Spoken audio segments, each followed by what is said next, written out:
ஓம் ஈஸ்வரா குருதேவா கருணை சுரூபா அனைவரையும் அன்புடன் வரவேற்கின்றோம்.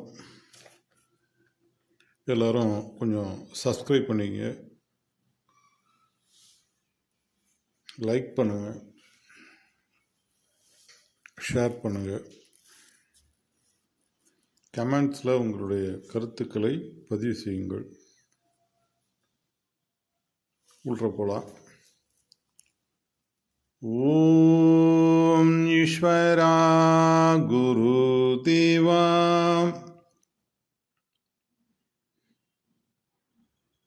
நமது உயிர் ஓ என்று இயங்கி இம்மன்று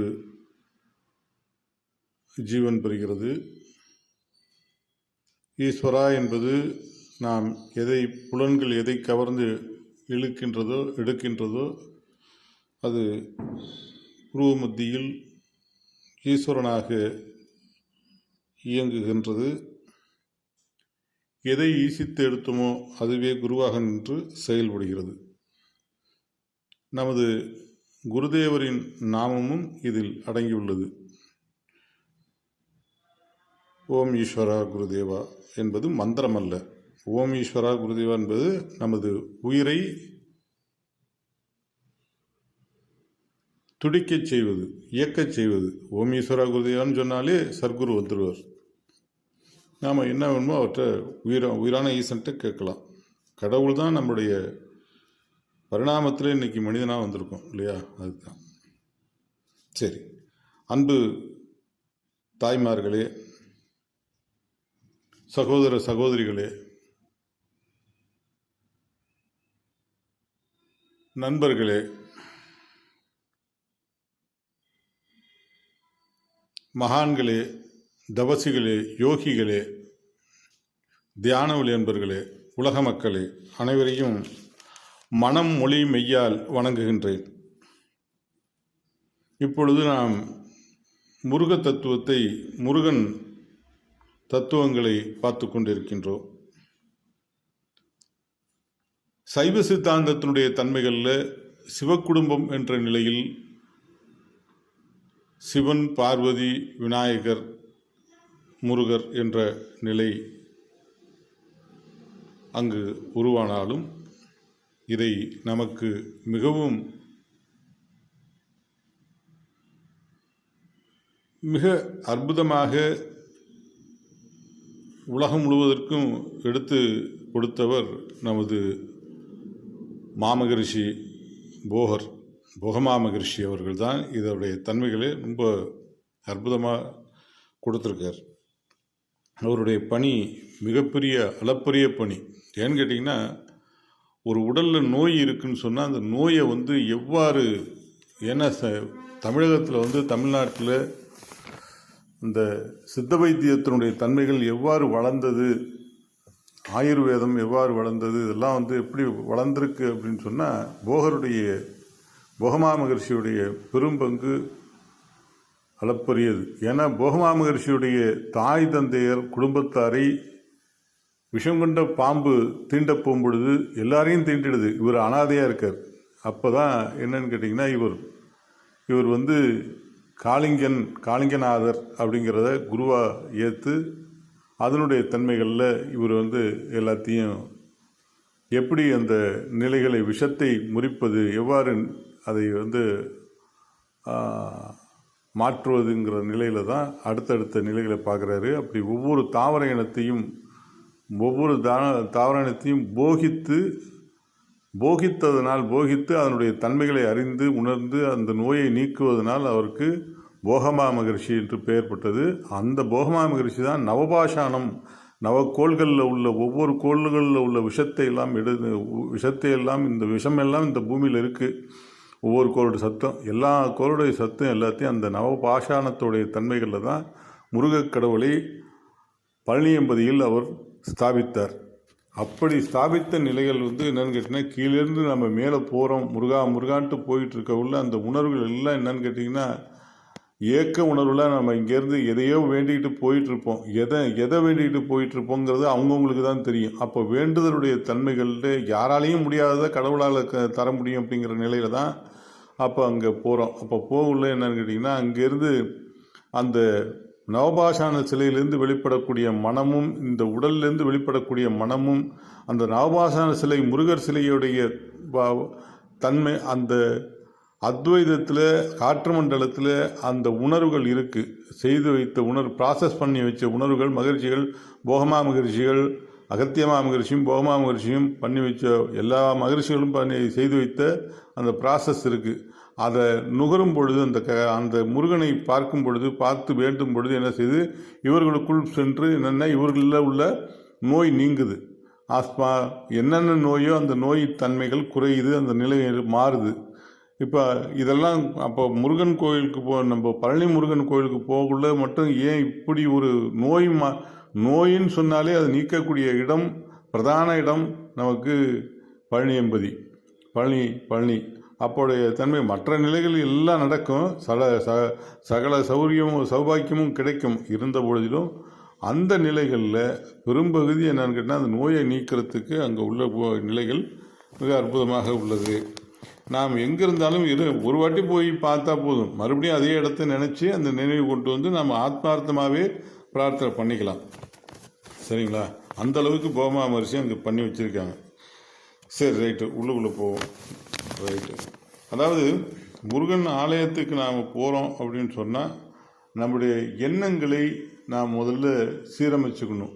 தெய்வீக தன்மைக்கு அந்த உணர்வுகளை நாம் எடுத்துகிட்டு வரணும். அந்த தெய்வீக தன்மைகளுக்கு கொண்டு வர்றதுக்கு தான் என்னென்னு கேட்டிங்கன்னா, கோயிலெல்லாம் பாடல்கள் எல்லாம் போட்டு நமக்கு அந்த உணர்வுகளை ஊட்டுவாங்க. அந்த மேளதாளங்கள், அந்த கருவிகள்லாம், இசைக்கருவிகள்லாம் போட்டு நமக்கு அந்த உணர்வுகள் என்னென்னா தெய்வீக உணர்வுக்கு போகணுங்கிறதுக்காக தான் அப்படி பண்ணுவாங்க. உள்ளம் உருகுதையா அப்படிங்கிற உள்ள என்னென்னு கேட்டிங்கன்னா, ஆட்டோமேட்டிக்காக அந்த பாடல் பாடக்குள்ளேயே நமக்கு என்னென்னு கேட்டிங்கன்னா, ஒரு கல்லானாலும் திருச்செந்தூரில் கல்லாவேன் அப்படின்ட்டு ஒரு பாட்டு வருமா? இதுமாரி பாட்டெல்லாம் என்னென்னு கேட்டிங்கன்னா, நம்ம இதை கேட்க என்னென்னு கேட்டிங்கன்னா, அந்த முருகன் மேலே ஒரு அதீதமான அன்பும் அந்த நிலைகளும் நமக்கு அங்கே இருக்குது. ஆனால் உள்ளபடியே என்னென்னு கேட்டிங்கன்னா, நமது 6வது அறிவு தான் முருகன் என்பது மாற்றி அமைப்பது. எப்படின்னு கேட்டிங்கன்னா, இப்போ ரோட்டில் நடந்து போயிட்டே இருக்கோம், ஏன் அப்படி செஞ்சு வச்சுருக்காங்கிறது நல்லா புரிஞ்சுங்க. மனிதன் தன்னைத்தான் அறிந்து உணர்ந்து தெரிந்து தெளிந்து அந்த அறிவு எவ்வாறு வேலை செய்கின்றது என்பதை நமக்கு காட்டவே அங்கே முருகனை போட்டு காமிச்சிருக்காங்க. அப்போ என்னென்னா, ரோட்டில் நடந்து போயிட்டே இருக்கோம், ஒரு நரல் இருக்குது, முள் இருக்குது, அது மேலே நம்ம தூக்கி காலை வச்சுருவோமா, காலை வச்சு போயிடுவோமா? அப்போ அது நாத்தாடிக்குன்னு தெரியும், முள் குத்திருன்னு தெரியும், அப்போ நவுந்து போகிறோம். இதுதாங்க 6வது அறிவுங்கிறது, இதுதாங்க. அப்போ அதனுடைய தன்மைகளில் எப்படி நடக்குது. ஏன்னா அங்கே காமிக்கக்குள்ளே என்னென்னா, முருகனை காமிக்கக்குள்ளே கீழே பாம்பு போட்டு காமிச்சிருக்காங்க. பாம்புங்கிறது நாம் நஞ்சான உணர்வுகளை, வேதனையான வெறுப்பான சோர்வான உணர்வுகளை நாம் எடுத்து எடுத்து எடுத்து எடுத்து நுகர்ந்துக்கிட்டே இருந்தோம்னு சொன்னோம்னா, இந்த உடலில் அதீதமான அந்த ஆத்மாவில் அதிகமான அந்த சத்து அதிகமாக போயிடுச்சுன்னு சொன்னால் நோயாக உருவாயிடும். அப்போ நோயாக உருவாகி மறுபடியும் என்னென்னு கேட்டிங்கன்னா, அடுத்த உடலை விட்டு உயிரான்மா பிரிஞ்சுதுன்னா அடுத்தது கீழான பிறப்பை பாம்பாக போயிடும். அப்போ அந்த தன்மைகள் என்னென்னு கேட்டிங்கன்னா, அதுமாரிலாம் போகக்கூடாதுங்கிறதுக்காக தான் என்னென்னு கேட்டிங்கன்னா, அங்கே ஞானிகள் என்ன செய்யறாங்க, மயிலை போட்டு காமிக்கிறாங்க. மயில் மகிழ்ச்சிக்கு உரியது. அந்த தொகை விரித்து ஆடும்போது அவ்வளோ அற்புதமாக இருக்கும். அப்போ அது மகிழ்ச்சிக்குரிய நிலைகளில் அது என்னென்னு கேட்டிங்கன்னா, அது மேலே முருகனை வைத்து, முருகன் என்பது 6வது அறிவு. 6வது அறிவு 6 முகம், அன்பு, பரிவு, பாசம், தைரியம், ஞானம், சாந்தம். இந்த 6 குணத்தை கொண்டு நம்ம உடலில் உள்ள அத்தனை குணங்களையும் உணர்வுகளையும் மாற்றியமைத்து விடலாம் என்பதற்காக. ஏன்னா ஞானத்தை கொண்டு செயல்படுத்தக்கூடிய நிலைகள் ஒரு இடம் உண்டு, இடம் நேரம். இந்த இடம் நேரத்தை நாம் முடிவு பண்ணி எப்படி எப்படி மாற்றுறோமோ அதுக்கு தகுந்த மாதிரி மாற்றிக்கலாம். அப்போ ஞானம் கொண்டு செயல்படுறோமா, அப்போ அன்பு கொண்டு செயல்படுறோமா, பாசம் கொண்டு செயல்படுறோமா, வீரம் கொண்டு தைரியம் கொண்டு செயல்படுறோமா அப்படிங்கிறது அந்தந்த இடத்தை பொறுத்து இருக்குது. ஆக அன்பு, பரிவு, பாசம், தைரியம், ஞானம், சாந்தம். சாந்தமாக இருக்கிற இடத்துல சாந்தமாக இருக்கணும், வீரமாக இருக்கிற இடத்துல வீரமாக இருக்கணும். எந்த சொல்லை பயன்படுத்துகிறோங்கிறது இருக்குது. அப்போ இனிய உளவாக இன்னாது கூறல் கனி இருப்ப காய் கவர்ந்தற்று. அப்போ நல்ல சொல்லி பழக வேண்டும். என்ன, நானும் பழகிட்டு தாங்க இருக்கேன். மகிழ்ச்சி, குரு அருள் பெறுவோம். அடுத்தது இங்கே ஒரு விஷயத்தை தெரிஞ்சுக்கணும். ஏன்னா நானும் தியான பயிற்சியில் தான் உங்களோட சேர்ந்து நானும் பயிற்சி எடுத்துக்கிட்டு இருக்கேன், அவ்வளோதான். இப்போ பிரம்மாவை சிறைப்பிடித்தான் முருகன் அப்படின்னு சொல்லுவாங்க. அப்போ பிரம்மாவை சிறைப்பிடித்தான் முருகன்னா உடனே சிவன் அங்கேருந்து வந்து பிரம்மாவை விடுவிச்சிருப்பா, என்னப்பா அது இதுமாரி இப்போ பிரம்மாவையும் நீ வந்து சிறைப்பிடிச்சு வச்சிருக்க அப்படி இப்படின்ட்டு அவர் வந்து இது பண்ணுறாரு, முருகன்ட்ட வந்து சொல்கிறார். உடனே ஓமன்ற பிரணத்தை சிவனுக்கே ஓதுறான். யார்? இப்போ முருகன். அதுதான் தகப்பன் சாமி அப்படிங்கிறது. என்ன அது அப்படின்னு சொன்னால், அப்போ வெறுப்பான, வேதனையான, சலிப்பான, கோபமான, குரோதமான, ஆத்திரமான, பதட்டமான உணர்வுகளை நாம் சிறைப்பிடித்து வைத்து விடுகிறோம். பிரம்மம். அப்போ என்ன செய்து நமது உயிர் ஓ என்று இயங்கி என்று ஜீவன் பெறுகிறது. ஜீவன் பெறும்போது என்ன செய்து நம்ம பார்க்குறோம், 2 பேர் சண்டை போட்டுட்டு இருக்காங்க, பார்க்குறோம், கண்ணு கவருது, காது கேட்குது, உள்ற போயிடுது. அப்புறம் இது பத்திரிக்கையில், டிவியில் பார்க்குறோம், அங்கே நடக்கிற செய்திகள், அங்கே நடக்கிற துன்பமான உணர்வுகள், ரவுடி செய்கிற சேட்டைகள், அங்கே ஆக்சிடெண்ட் நடக்கிறது, இதெல்லாம் பார்க்குறோம். எல்லாத்தையும் பார்த்து என்ன செய்யுது, கண்ணு காது எல்லாம் கேட்டு புலன்கள் கேட்டு உள்ற போயுது. அப்போ உயிரில் போய் அந்த பிரம்மாவை சிறைப்பிடித்து விடுகிறான். யார்? முருகன். அப்போ அதனுடைய ஞானம் தான் அங்கே வேலை செய்யுது. அப்போ அதனுடைய தன்மைகளை இதை மாற்றி அமைக்க வேண்டும் என்பதற்காக தான் அப்போ சிவனுக்கே ஓமன்ற பிரணவத்தை அங்கே ஓதுகின்றான். அப்போ எதை பிரம்மமாக்க வேண்டும்? அந்த எதை சிறைப்பிடிக்க வேண்டும்? துருவ நட்சத்திரத்தின் பேரருள் பேரொழி, சப்தரிஷி மண்டலங்களின் பேரருள் பேரொழியை நாம் சிறைப்பிடிக்க வேண்டும். உடலில் நோய் வந்துட்டுனா எதை சிறைப்பிடிக்கணும்? அகத்தியமா மகிழ்ச்சி தான். மூலிகையுடைய தன்மைகள் எல்லாத்தையும் எல்லாம் சர்வ மூலிகையையும் தன்னகத்தே கொண்டது அகத்திய பெருமானார். அவர் தாய் கருவறையிலே விட்டார். அப்போ போகமா மகரிஷி அனுபவத்தில் அவர் பெறுறார். 2 பேருமே அந்த அளவுக்கு ஒரு மிகப்பெரிய நிலைகள். ஆக அகத்தியமா உடலில் நோயின்னு வந்துட்டுனா அகத்தியமா மகரிஷின் சத்தியம், போகமா மகரிஷின் சத்தியம் எங்கள் உயிர் வழி உடல் முழுவதும் படரணும், உடலில் ஜீவனுக்கள் ஜீவான்மாக்கள் அனைத்தும் பெற வேண்டும் ஈஸ்வரா அப்படின்ட்டு நாம் எடுத்து திரும்ப திரும்ப எடுக்கும்போது உடனே அந்த நிலைகள் மாறும் என்பதை நமக்கு குருவாக்காக இருக்கிறது. அதை நாம் செயல்படுத்திக் கொள்வோம். ஏன்னா இந்த முருக தத்துவத்தை நாம் பார்க்கும்போது எவ்வளோ விஷயங்கள் வருது. இப்போ ஒரு இடத்துல வந்து சென்ற முறையே சொன்னேன், வேடுவனின் மகள் வள்ளி, முருகனுக்கு 2 மனைவி. அப்போ கையில் வந்து வேலை போட்டு காமிச்சிருப்பாங்க. நம்மளுடைய அறிவு வந்து கூர்மையாக எப்பொழுதும் செயல்படணும். வேலை போட்டு அந்த சேவலை போட்டு காமிப்பாங்க. அதாவது யானை வரும் பின்னே மணி ஓசை வரும் முன்னே அப்படிங்கிற போது நமக்கு என்னென்னா சேவல் வந்து என்னன்னு கேட்டிங்கன்னா அந்த வரப்போகிற விஷயத்தை, அதாவது முன்னமே விடிய போகிற நிலைகளை முதல்ல கொக்கரை கொண்டு அந்த கூவி அதில் சத்தம் எடுத்து அந்த தன்மைகளை எடுக்குது. அப்போ விடிய போகுது, தனக்கு தேவையான புழுப்பும் அதுக்கு தேவையான இறை வந்து கண்ணு பார்த்து எடுத்துடலாம்ல, அதுக்காக தான் கூவ போகுது அப்படிங்கிறது எல்லாம் குஞ்சுகளுக்கெல்லாம் அது கூவி சொல்லும். அதுபோல் என்னென்னா வரப்போகிற விஷயத்தை வந்து நமக்கு முன்கூட்டியே நமக்கு அறிவிக்குது 6வது அறிவு.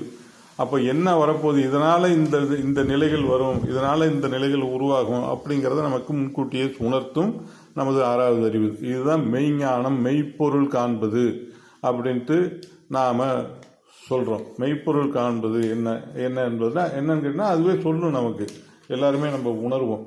அப்போ வேடுவனின் மகள் வள்ளி. அப்போ வேடுவன் ஒவ்வொரு சரீரத்திலையும், இப்போ உதாரணத்துக்கு மான் இருக்குது. மான் வந்து என்னென்னு கேட்டால் சாந்தமானது. அதை வந்து புலி வந்து இறை எடுக்கிறதுக்கு வருது. அப்போ மான் வந்து என்னென்னா புலியை உற்று நோக்குது.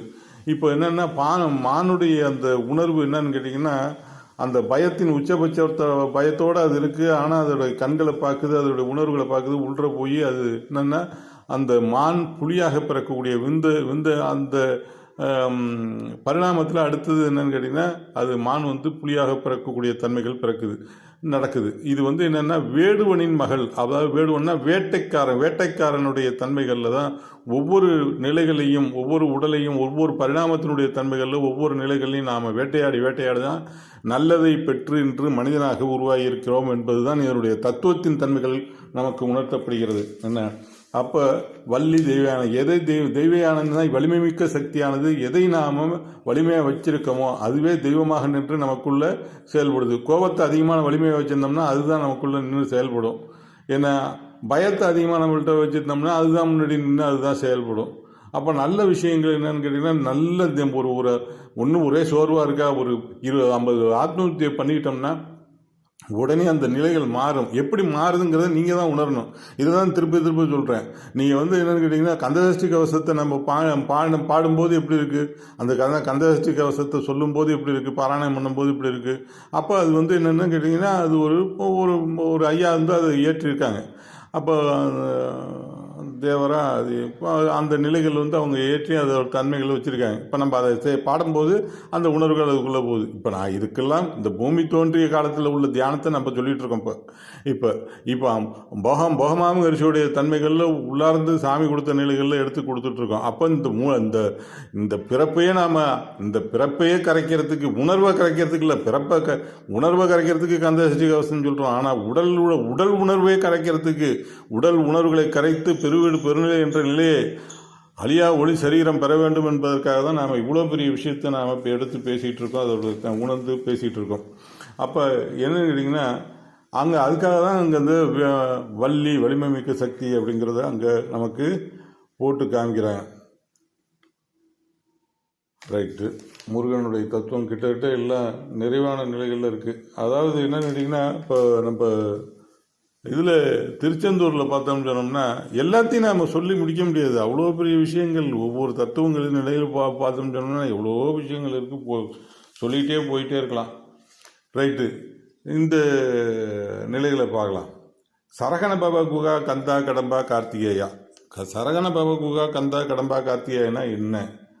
அப்போ எக்குணத்தின் தன்மையில் எதை சுவாசிக்கின்றோமோ சுவாசித்த உணர்வுகள் நமக்குள் சரணமடைய செய்து, எக்குணத்தின் தன்மையை எதை சுவாசிக்கின்றோமோ சுவாசித்த உணர்வை நமக்குள் சரணமடைய செய்து, சரகண பவ ஒடுக்கி குகா இந்த உடலான குகைக்குள் நின்று சரகண பவ குகா கந்தா வருவதனைத்தையும்